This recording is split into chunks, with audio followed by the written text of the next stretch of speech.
Welcome back to my channel.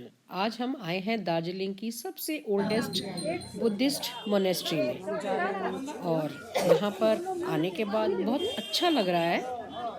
और ये area है यहाँ का बाहर का एरिया।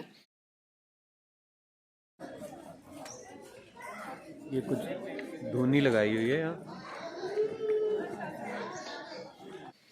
यहाँ से मोनेस्ट्री के अंदर जाने का रास्ता है और इस मोनेस्ट्री का नाम है सैमथन चोलिंग बुद्धिस्ट मोनेस्ट्री। अब हम इसके अंदर जाएंगे और आपको अंदर का नज़ारा दिखाते हैं, अंदर क्या चीज़ है। अंदर आते ही हमें इतना सुंदर नज़ारा दिखाई दिया। इससे पहले हम किसी मोनेस्ट्री में नहीं गए थे तो हमने ये सब कुछ नहीं देखा था, लेकिन फर्स्ट टाइम ये सब कुछ देख के इतना अच्छा फील हुआ कि मन को शांति मिली बहुत ज़्यादा। मोनेस्ट्री के बाद अब हम पहुंच गए हैं रॉक गार्डन। रॉक गार्डन में एंट्री करने के लिए अब हम लोग ले रहे हैं टिकट, और यहाँ पर टिकट के जो चार्जेस हैं वो 20 रुपीज़ पर पर्सन है।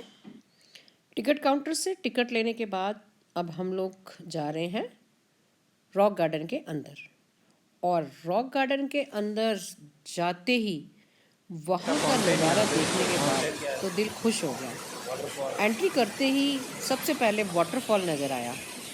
वाटरफॉल देखने के बाद अब हम ऊपर की साइड चल पड़े हैं और देखते हैं ऊपर क्या क्या है। और ऊपर पहुंचते ही जैसे जैसे स्टेप हम ऊपर चलते जा रहे थे वैसे वैसे वाटरफॉल इतना सुंदर दिखाई दे रहा था, क्योंकि वाटरफॉल जो है वो बहुत हाइट से नीचे की तरफ आ रहा है।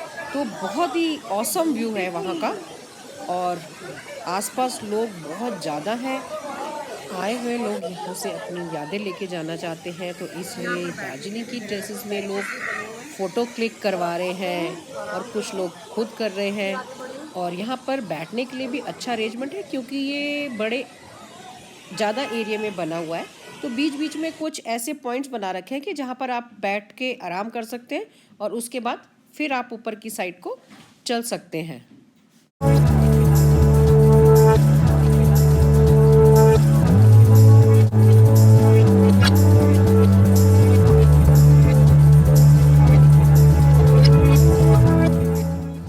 अब हम चलते हैं यहाँ से ऊपर की ओर और देखते हैं ऊपर क्या है।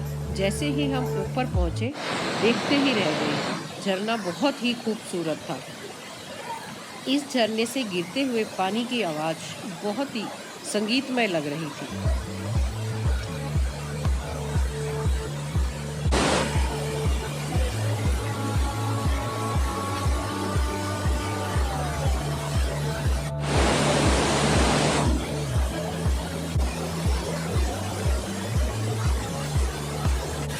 वाटरफॉल से गिरती हुई पानी की बौछार जब मुंह पर पड़ रही थी तो बहुत ही ज़्यादा सुख की अनुभूति हो रही थी। वाटरफॉल के बीच में ही एक लकड़ी का बहुत ही सुंदर पुल बना हुआ था, जिससे कि आप वाटरफॉल का जो पानी जहाँ से जा रहा है उसको उस ब्रिज के थ्रू आप क्रॉस कर सकते हैं और उसके ऊपर खड़े होकर आप पिक्चर्स भी क्लिक कर सकते हैं अपनी। और बहुत ही सुंदर सुंदर दृश्य देखने को हमें यहाँ पर मिले। इसे रॉक गार्डन इसलिए कहते हैं क्योंकि रॉक्स को काट काट कर इस गार्डन को बनाया गया है। रॉक गार्डन के बाद अब हम पहुँच गए हैं बुद्धिस्ट टेम्पल में। इस टेम्पल में महात्मा बुद्ध के जीवन से संबंधित चीज़ें रखी गई हैं।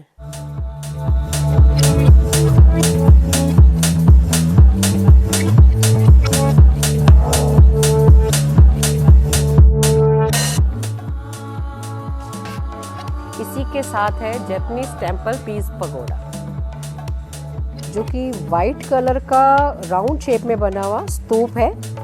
और इसमें काफ़ी सारी सीढ़ियां हैं जिन्हें चढ़कर ऊपर जाना पड़ता है।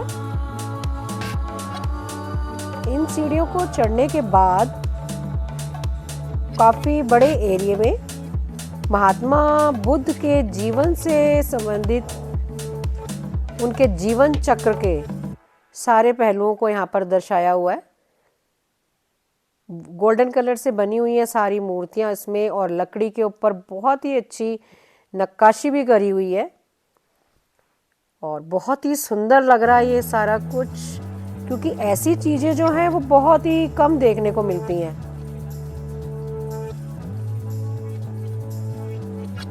यहाँ से जाने के बाद हम लोगों ने मज़ा लिया रोपवे का,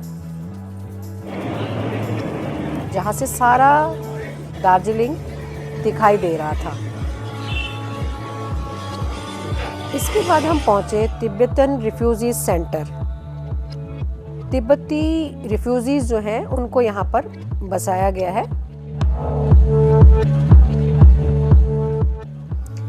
यहाँ पर बहुत से राजनेता भी आए, उन सभी की फ़ोटोज़ यहाँ पर लगी हुई हैं, जैसे इंदिरा गांधी, जवाहरलाल नेहरू वगैरह। ये लोग यहाँ पर आए और तिब्बतीन जो रिफ्यूजीज़ हैं उनके जीवन को समझा। ये मॉडल लासा का है जो अब तिब्बत में है। लगभग 38,000 एकड़ ज़मीन तिब्बतन रिफ्यूजीज़ को दी गई थी। यहाँ प्रेयर व्हील्स भी हैं।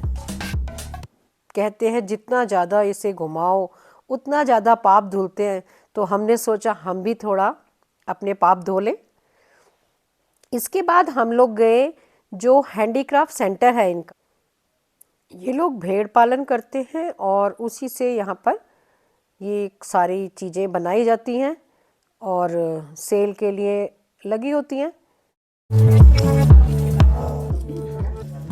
ये कहाँ बनता है? ये कहाँ बनता है? ये हिमाचल में। हिमाचल से आता है। ये दे दीजिए 2 पीस। यस। इसके बाद हम पहुंच गए हैं हैप्पी वैली टी स्टेट।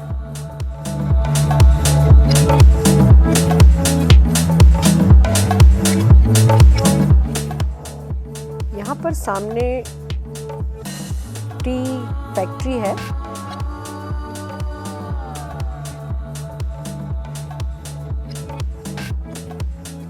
यहाँ पर जाने पर हमें पता चला कि फैक्ट्री आज बंद है।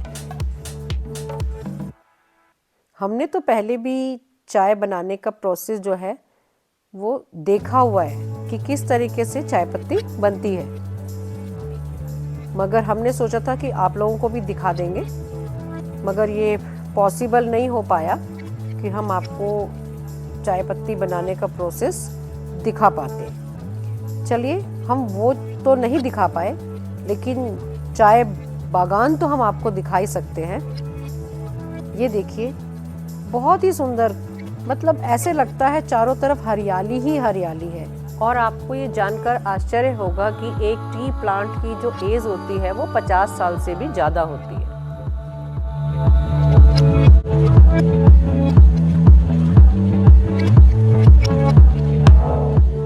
अब हम जा रहे हैं माल रोड की साइड। देखते हैं माल रोड पे क्या रौनक है, क्योंकि हमें 2 दिन से टाइम नहीं मिल पाया माल रोड पे जाने का। साइट सीन करते हुए शाम हो जाती थी। दार्जिलिंग में रात जो है वो जल्दी हो जाती है। अभी 5:30 हुए हैं।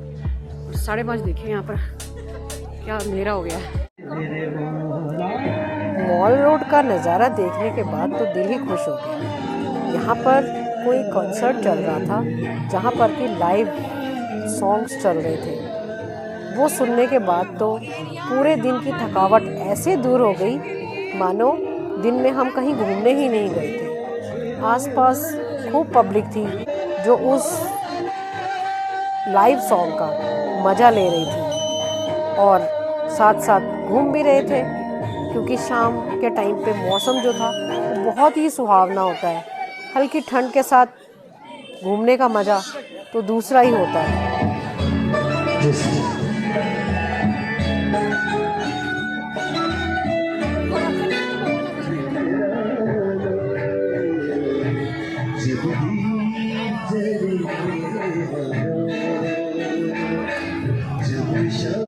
हम पहुंच गए हैं मॉल मार्केट में। यहाँ पर पुराने ज़माने की बहुत सारी शॉप्स हैं और ऐसा नहीं है कि कोई छोटी दुकानें हैं, ब्रांडेड दुकानें भी हैं, कैसीनोज भी है और हॉज़री शॉप्स भी हैं, क्योंकि यहाँ ठंड बहुत ज़्यादा होती है तो हॉज़री की शॉप्स तो आपको यहाँ पे बहुत ज़्यादा मिलेंगी देखने को। और इसके साथ साथ ही यहाँ पर और भी चीज़ें हैं जो आप लोग यहाँ से ले जाके अपने रिलेटिव्स के लिए लेके जा सकते हैं देने के लिए। और साथ ही यहाँ पे स्ट्रीट फूड का मज़ा भी ले सकते हैं। स्ट्रीट फूड में ज़्यादातर तो यहाँ पे नॉन वेज ही यूज़ हो रहा था, बाकी उसके साथ यहाँ की मोमोज और चाउमीन बहुत फेमस है, वो भी यहाँ पर बहुत ज़्यादा शॉप्स लगी हुई थी। और अगर स्ट्रीट फूड नहीं लेना चाहते हैं तो आप जो आसपास रेस्टोरेंट्स हैं उनमें जाके खाना खा सकते हैं। और यहाँ पर KFC भी है, जो नॉनवेज के शौकीन हैं वो KFC भी जा सकते हैं। अंग्रेज़ों के टाइम की दुकानें देखने के बाद बहुत अच्छा लगा, क्योंकि वो लकड़ी की बनी हुई दुकानें थी।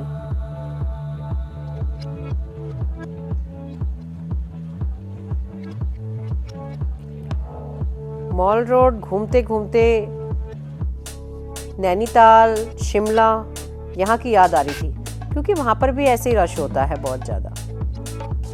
और चाय की तो बहुत ही शॉप है यहाँ पर।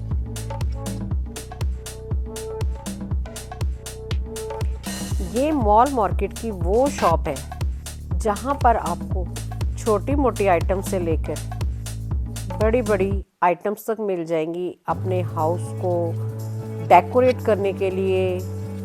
बहुत ही सामान था इसके अंदर, artificial jewellery, show pieces, everything.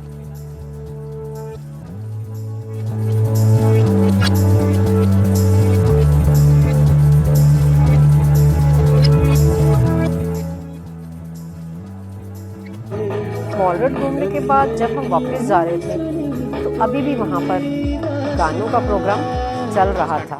ये हमारे दिवेन भाई, इनकी गाड़ी में दिन भर इन्होंने घुमाया हमें और दार्जिलिंग की सारी ही साइट्स हमें दिखा दी एक दिन के अंदर। बहुत अच्छा कवर किया, हम इनके बहुत शुक्रगुजार हैं। तो अभी आगे के लिए भी हमें गाइड कर रहे हैं, हमें जाना है गैंगटॉक, तो कैसे जाएंगे ये सब बता रहे हैं हमें। इसी के साथ हम दीपेन जी का बहुत बहुत धन्यवाद करते हैं। और अगर आप लोग दार्जिलिंग आते हैं और इनकी सेवा लेना चाहते हैं तो हम इनका फ़ोन नंबर डिस्क्रिप्शन बॉक्स में दे देंगे, आप वहाँ से नोट कर सकते हैं। फिर मिलेंगे नए ब्लॉग में, तब तक के लिए बाय बाय, टेक केयर।